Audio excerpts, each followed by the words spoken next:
स्वागत है दोस्तों आपके अपने चैनल आर्टिसान केडी पर। जैसा कि आप जानते हैं हम हैं अभी अयोध्या धाम। आपने पिछले एपिसोड में देखा कि हम गए हनुमानगढ़ी, फिर उसके बाद हमने रामलला के दर्शन किए राम मंदिर जाकर। उसके बाद हम पहुँचे कनक भवन और अभी सफ़र जारी है दोस्तों। तो चलिए मैं आपको लेकर चलता हूँ आगे के सफ़र पर। तो दोस्तों अभी हम आए हैं कनक भवन से। कनक भवन से आकर जब हम लेफ़्ट होते हैं तो हम इस चौक पर दोबारा पहुंच जाते हैं। तो आप देख सकते हैं आगे से जाकर हम लेफ़्ट जाएंगे लता मंगेशकर चौक पर उससे पहले हम जा रहे हैं दशरथ भवन इस तरफ से। तो चलिए आपको लेकर चलते हैं हम दशरथ भवन।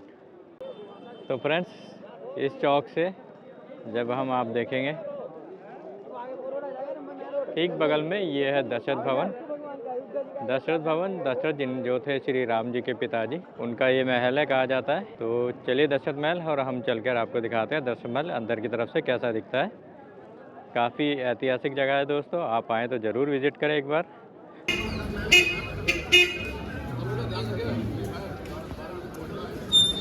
सामने इस गेट से एंट्री करते ही जब आप अंदर आएंगे तो आपको सबसे पहले दाएं हाथ पर दिखाई देंगे श्री हनुमान जी जो यहाँ पर विराजमान है, संकट मोचन हनुमान।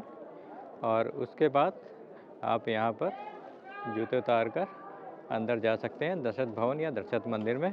आप देख सकते हैं पीले नीले हरे सभी कलर यहाँ पर दिखाए गए हैं। लोग आए हैं यहाँ पर काफ़ी भावना के साथ दर्शन कर वापस आ रहे हैं। तो चलिए दोस्तों हम अंदर चलते हैं और आपको लेकर जाते हैं अंदर और अंदर से दिखाते हैं आपको दशरथ भवन। तो दोस्तों आप देख सकते हैं क्या खूबसूरत काम किया गया है यहाँ पर खंभों के ऊपर। दशरथ भवन की ये भव्यता देखते ही बनती है। तो दोस्तों अभी हम आए हैं दशरथ भवन, दशरथ मंदिर जिसे कह सकते हैं, जिसके बारे में कहा जाता है कि श्री राम जी दशरथ के साथ यहाँ पर जब छोटे थे तो विचरण किया करते थे। तो मुझे भी कुछ 4 पंक्तियाँ याद आ रही है रामचरितमानस से।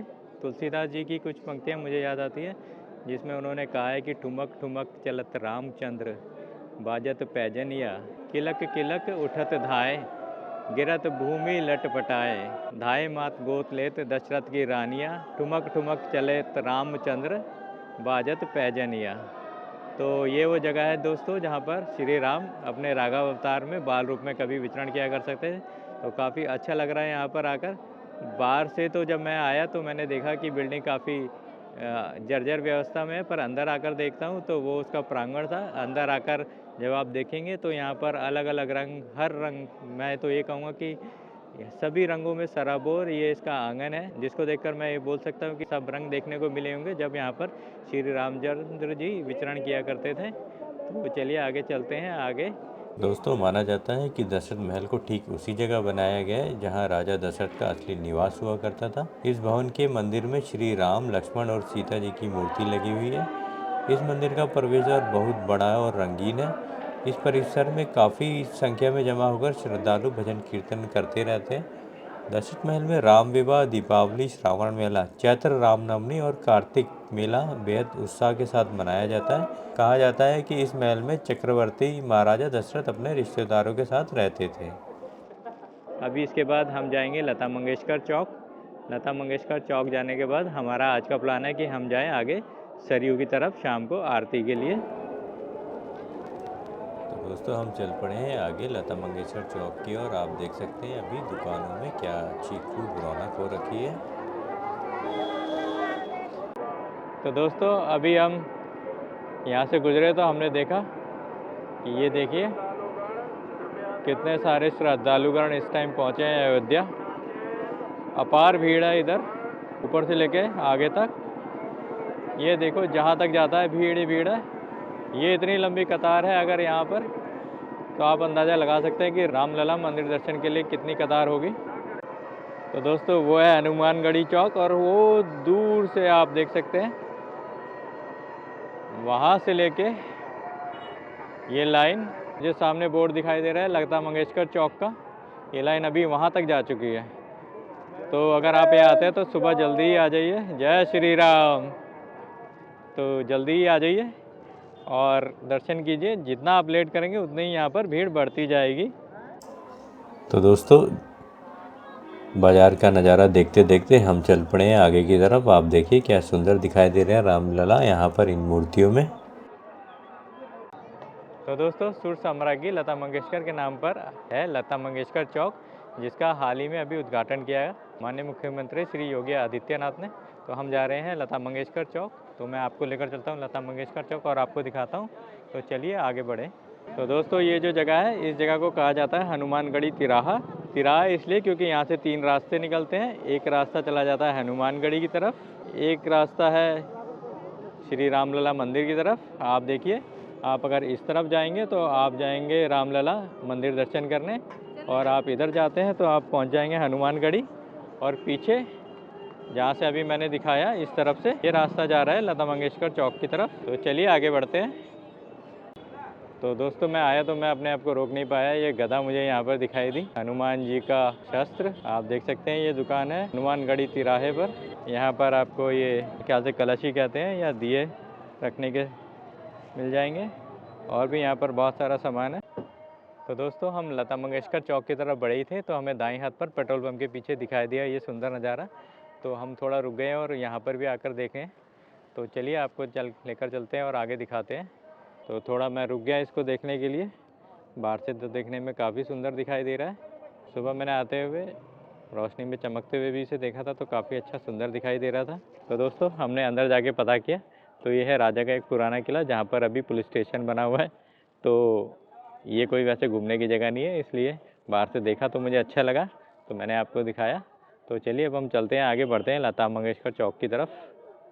दोस्तों जगह जगह पर यहाँ पर फोटोग्राफी पॉइंट भी लगे हैं, आप देख सकते हैं। लता मंगेशकर चौक के रास्ते में हमें दिखाई दिए ये मूर्ति के अद्भुत काम होते हुए भी। तो आप देख सकते हैं मेरे सामने।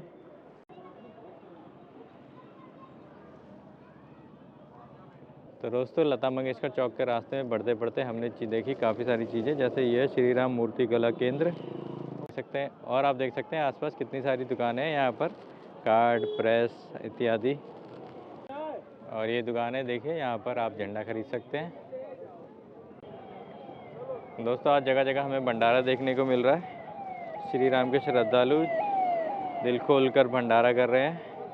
आप मेरे सामने देखिए, ये है महंत श्री गिरीशपति त्रिपाठी का मंदिर। तो यहाँ पर अभी काफ़ी सारे मंदिर बन भी रहे हैं और काफ़ी सारे बन भी चुके हैं। आने वाले समय में आपको यहाँ पर और भी ज़्यादा अच्छी रौनक देखने को मिलेगी। तो दोस्तों मंदिर के साथ साथ यहाँ के बस स्टैंड भी आधुनिक हो गए हैं। आप देखिए, ये है यहाँ का स्टैंड, जहाँ पर आप बैठकर वेट कर सकते हैं अपने वाहन का। और ये है यहाँ का सार्वजनिक सुलभ शौचालय, बाहर से देखने में भी कितना शानदार दिखाई दे रहा है। तो यहाँ पे हर चीज़ का नवीनीकरण कर दिया गया है एक तरह से दोस्तों। तो चलिए आगे चलते हैं हम तक। तो दोस्तों जब आप पहुँचते हैं लता मंगेशकर चौक पर, तो यहाँ पर आते ही सबसे पहले हमें दिखाई दिया ये खूबसूरत स्टैचू सूर्य भगवान का। ये स्टैचू ये कलाकृति दिखाती है दिन और रात की कॉन्सेप्ट को। आप देख सकते हैं यहाँ पर लोग फ़ोटो खिंचा रहे हैं, ये काफ़ी एक अच्छा पॉइंट है। मैं थोड़ा आपको रोटेट करके साथ में दिखाऊं तो ये जो स्टैचू है ये दिखाता है, इसमें दोनों तरफ फेस बने हुए हैं। रोशनी वाला फेस है जो वो है दिन की तरफ का, और अंधेरे वाला फेस है वो रात की तरफ का। तो सूर्य भगवान का ये स्टैचू एक बड़ा ही अच्छा कॉन्सेप्ट लेके आया है। ये देखिए रात वाला हिस्सा। तो चलिए आगे बढ़ते हैं, बहुत अच्छा लगा ये देखकर। तो दोस्तों तकरीबन 1 किलोमीटर पैदल चलने के बाद हम आ पहुँचे हैं लता मंगेशकर चौक। आप मेरे पीछे देख सकते हैं ये जो वीणा दिखाई दे रही है सरस्वती की वीणा। लता मंगेशकर जी की 93वीं पुण्यतिथि पर मुख्यमंत्री श्री योगी आदित्यनाथ जी ने इसका अनावरण किया था, जिसे समर्पित किया गया है लता मंगेशकर जी को। काफ़ी सुंदर कलाकृतियाँ उकेरी गई है इस वीणा के ऊपर। आप देख सकते हैं कितना महीन काम किया गया है। वहाँ पर माता सरस्वती जी की प्रतिमा आपको दिखाई देगी, और आपको दिखाई देंगे ये तार, ये देखिए वाद्य यंत्र। वीणा जिसे कहा जाता है कि सरस्वती जी का यंत्र था, इसको साधना काफ़ी परिश्रम का काम है, इसीलिए इसे हमेशा सरस्वती जी से जोड़कर देखा जाता है। तो दोस्तों सरस्वती जी जिनके बारे में रामायण में विवरण है कि एक बार जब कुंभकर्ण और रावण तपस्या कर रहे थे और कुंभकर्ण पाना चाहता था इंद्रासन, तो सरस्वती जी उनकी जीभ पर सवार हो गई और उन्होंने उससे कहला दिया इंद्रासन की जगह निंद्रासन, जिसी के कारण कुंभकर्ण 6 महीने सोता था और एक दिन जागता था। तो सरस्वती जी का भी यहाँ पर जिक्र है दोस्तों। तो चलिए आगे लता मंगेशकर चौक से हम आगे चलते हैं। तो अब मैं आपको दिखाता हूँ ये पथ जो अभी हाल ही में काफ़ी चर्चा का विषय था। दोनों तरफ पिलर बनाए गए हैं, यहाँ पर पीली कटोरियों पर किरणें दिखाई गई हैं सूर्य की। तो चलिए आपको लेकर चलते हैं आगे के सफ़र पर। तो दोस्तों अभी आपके सामने ये है धर्मपथ, आप देख सकते हैं कितना सुंदर नज़ारा है यहाँ का। ये भी एक अच्छा फोटोग्राफी पॉइंट है लता मंगेशकर चौक के पास।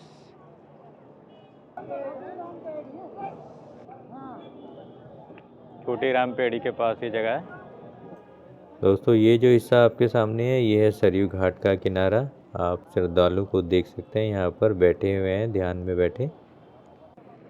दोस्तों गढ़वाली में कहा जाता है चटोरी गिच्ची, और ये है आपके सामने चटोरी रेस्टोरेंट। तो दोस्तों जब आप रामपथ आते हैं तो रामपथ पर आपको यहाँ पर खाने के काफ़ी सारे ऑप्शन मिल जाएंगे। यहाँ पर काफ़ी सारे ढाबे वगैरह खुल गए हैं, क्योंकि अभी यहाँ पर ये चलन नया है तो खाना आपको साधारण ही मिलेगा। आप अगर देखेंगे तो आसपास काफ़ी चीज़ें अभी बदलने लगी है, काफ़ी सारे रेस्टोरेंट और खुलने लगे हैं। काफ़ी रीज़नेबल रेट पर आपको यहाँ पर शुद्ध शाकाहारी खाना मिल सकता है। जब आप आएँगे तो करीबन 2 लोग 400 रुपये में आराम से खाना खा सकते हैं। तो हमने भी अभी खाना खाया। इसके बाद अभी हम जा रहे हैं सरयू घाट पर। सरयू घाट पर हम जाते हैं और आपको सरयू घाट का नज़ारा दिखाते हैं दोस्तों। तो चलिए आगे करते हैं आगे का सफ़र। तो दोस्तों अभी हम हैं सरयू घाट पर, लता मंगेशकर चौक के ठीक बगल में सरयू घाट आपको देखने को मिलेगा। सरयू का अपना महत्व रहा है अपने आदिकाल से। सरयू जो गवा रही है श्री राम के आने और श्री राम के जाने का वनवास, 14 वर्ष का वनवास जब उन्होंने काटा था, तो सरयू के किनारे से ही होकर वो आगे गुजरे थे और वापसी का सफ़र भी उन्होंने इसी रास्ते से तय किया है। तो हम कह सकते हैं कि सरयू नदी ने देखा है श्री राम का इतिहास। सरयू गवा रही है पूरे त्रेता युग की। सरयू जो निकलती है मानसरोवर से और जब वो यहाँ पर आती है तो कहलाती है सरयू नदी। 350 किलोमीटर लंबी यह नदी, ये एक अद्भुत नदी है जिसमें नहाकर लोगों के पाप दूर होते हैं दोस्तों। तो हम आए हैं सरयू घाट, मैं आपको सरयू घाट दिखाता हूँ। दोस्तों सरयू नदी, जिसे घाघरा नदी भी कहा जाता है, भारत के उत्तरी भाग में बहने वाली एक नदी है। यह उत्तराखंड के बागेश्वर जिले में उत्पन्न होती है, फिर शारदा नदी में विलय हो जाती है जो काली नदी भी कहलाती है और उत्तर प्रदेश के राज्य से गुजरती है। शारदा नदी फिर घाघरा नदी में विलय हो जाती है, जिसके निचले भाग को फिर से सरयू नदी के नाम से बुलाया जाता है। नदी के इस अंश के किनारे अयोध्या का ऐतिहासिक तीर्थ बसा हुआ है। सरयू फिर बिहार राज्य में प्रवेश करती है, जहां बलिया और छपरा के बीच में इसका विलय गंगा नदी में होता है। यह एक वैदिक काली नदी है जिसका उल्लेख ऋग्वेद में मिलता है। इस नदी के संदर्भ में यह भी कहा जाता है कि कई ऋग्वेद में इंद्र द्वारा 2 आर्यों के वध की कथा में जिस नदी के तट पर इस घटना के होने का वर्णन है, यह वही नदी है। रामायण में सरयू अयोध्या से होकर बहती है, जिसे दशरथ की राजधानी और राम की जन्मभूमि माना जाता है। वाल्मीकि रामायण के कई प्रसंगों में इस नदी का उल्लेख है। उदाहरण के लिए विश्वामित्र ऋषि के साथ शिक्षा के लिए जाते हुए श्री राम इसी नदी द्वारा अयोध्या से गंगा के संगम तक नाव से यात्रा करते हुए जाने का वर्णन रामायण के बाल्यकांड में मिलता है। कालिदास के महाकाव्य रघुवंशम में भी इस नदी का उल्लेख है।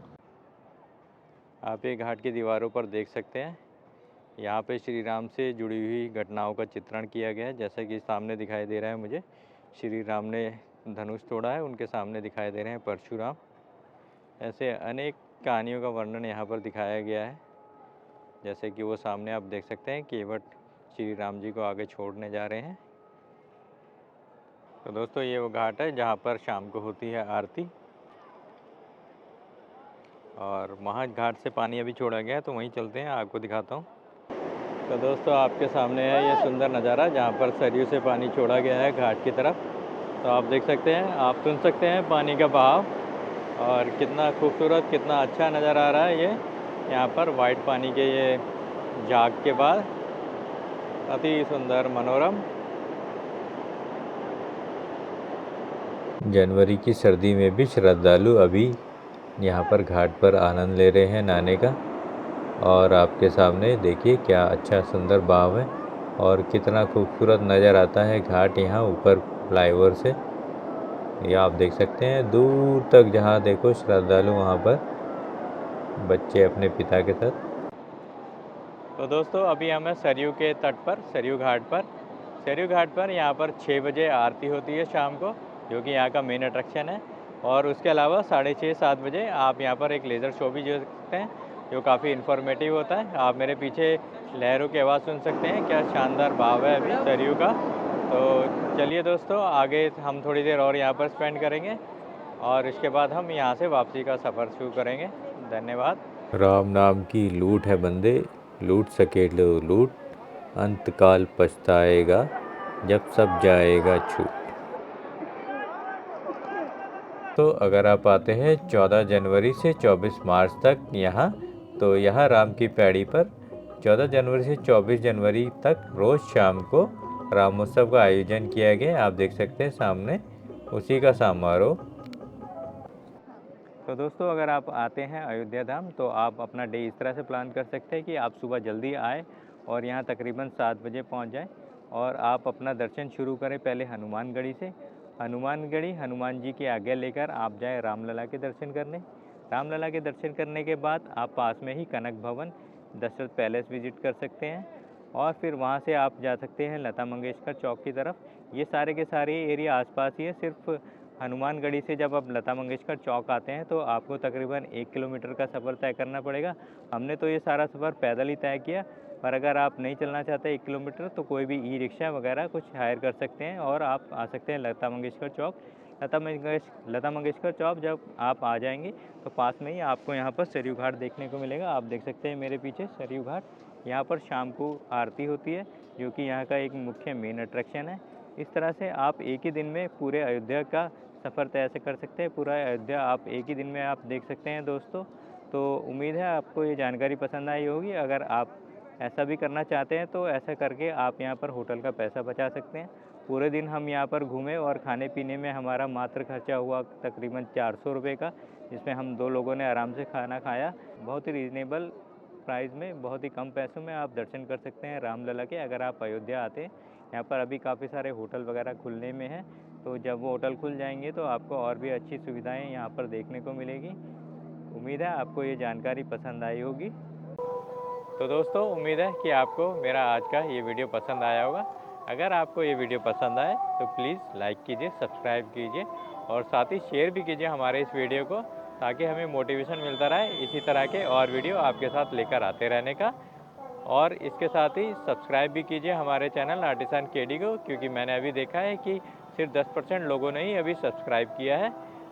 और इसके साथ ही कमेंट करके हमें ये भी बताइए कि आप किस जगह के बारे में जानना चाहते हैं, तो हमारी उम्मीद रहेगी हम बहुत ही जल्द उसके ऊपर भी एक वीडियो लेकर आएँ। जय श्री राम।